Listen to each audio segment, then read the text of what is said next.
Универзитетската професорка Арлинда Кадри-Шахиновиќ и адвокатката Сузана Јошевска-Настасовска, новите членки на Судскиот совет, дадоа свечени изјави во собранието. По предлог на претседателката на државата Гордана Силјановска-Давкова, а со апсолутно мнозинство во собранието беа избрани за членови на советот.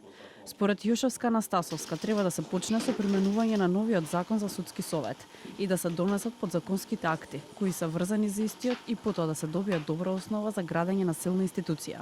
Денеска дадовме изјави за лична одговорност, но очекувам дека заеднички ќе успееме да изградиме една силна институција или чекор по чекор, храбро, отчетно, одговорно и трпеливо да почнеме да се движиме во еден позитивен правец и да се зголемува довербата во судството, да допринесеме се зголемува довербата во правосудството.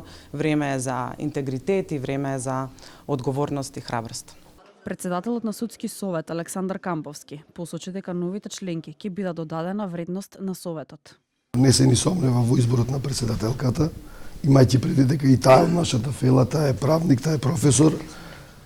Сигурен сум дека добивме два врвни професионалци и дека тие ќе бидат додадена вредност на советот и советот ќе може конечно да застане на здрави нозе и да ја остварува својата уставна надлежност која што има. Според собранискиот спикер Африм Гаши, Јошевска-Настасовска и Кадри-Шахиновиќ, со свечената изјава ја изразиле својата подготвеност да извршуваат функцијата со висока одговорност, независност, интегритет и професионализам. Инаку собранието веќе го објави огласот за избор на нов државен јавен обвинител, а истиот тече од понеделникот и трае 15 дена. А во моментов на позицијата вд државна јавна обвинителка е Анита Тополова-Исајловска, која доаѓа новаа позиција по оставката на Љупчо Куцевски.